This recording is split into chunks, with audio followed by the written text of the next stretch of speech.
Look at any media coverage for the 2026 World Cup, and you hear the exact same names. The entire conversation is centered on whether Messi can defend his crown or if a new generational talent will take over. But focusing on the stars overlooks the structural reality. This expansion replaces the tournament geometry with a more volatile set of variables. This diagram illustrates the baseline structure we know.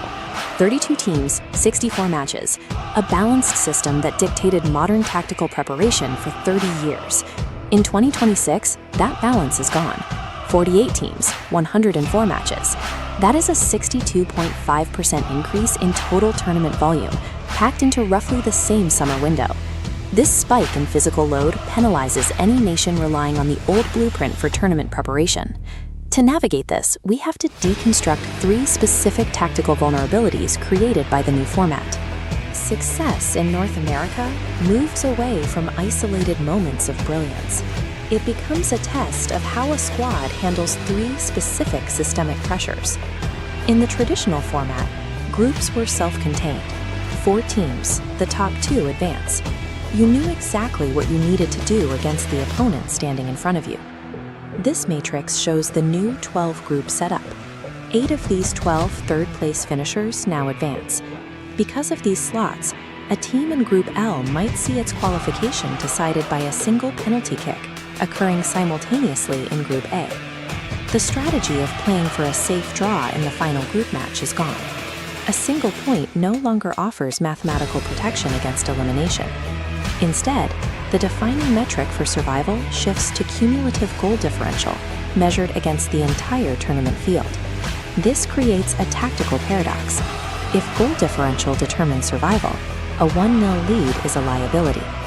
Managers have to keep their teams attacking, even after a match is effectively won.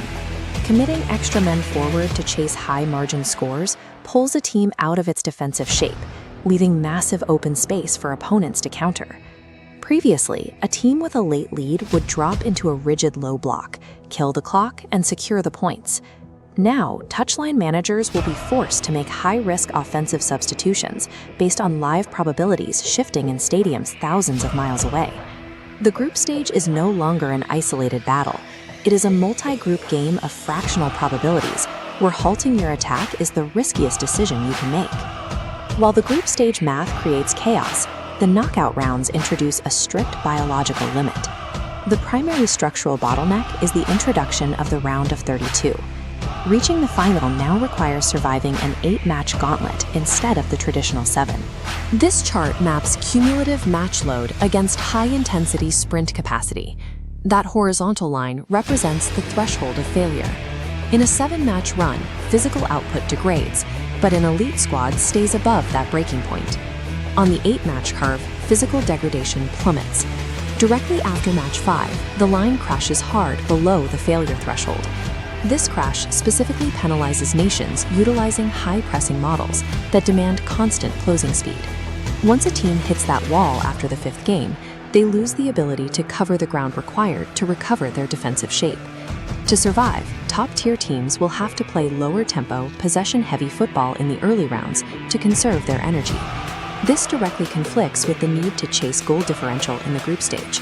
They must score, but they cannot afford the sprint load. Endurance dictates strategy. High-intensity performance must be deliberately suppressed in June to preserve the capacity to sprint in July.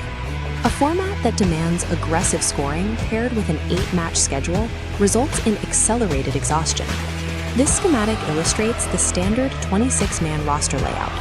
Historically, national teams concentrate the vast majority of match minutes on a tight rotation of about 14 players. Maintaining that tight rotation in 2026 guarantees the squad hits the degradation threshold early. The only solution is aggressive rotation.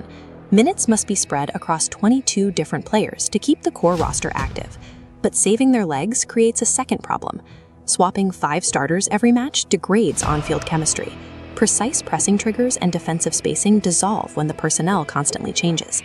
Building a system around a singular talent is highly dangerous. If the attack relies on one man's profile, resting him changes the team completely. Managers must design modular tactical systems, where every player is a replaceable component that can be swapped without altering the machine. The tournament introduces undeniable cohesion friction. The winner will be the squad that can rotate its starting 11 without losing its structural identity. This brings us back to the scale of the new 104-match bracket. First, you navigate the chaotic probability matrix of the group stage, where scoring is mandatory. Next, you survive the steep physiological degradation curve waiting in the extended knockout rounds. And finally, you manage all of this while aggressively rotating your roster to combat cohesion friction. When these three systems intersect, the World Cup moves beyond the limits of a traditional sporting event. The extra games and the physical toll will expose the teams that arrive expecting raw talent to carry them through. Individual brilliance still makes the headlines, but the math of this format tells a different story. To conquer the 2026 tournament, tactical restraint and cold logistics must outrank the traditional magic of the beautiful game.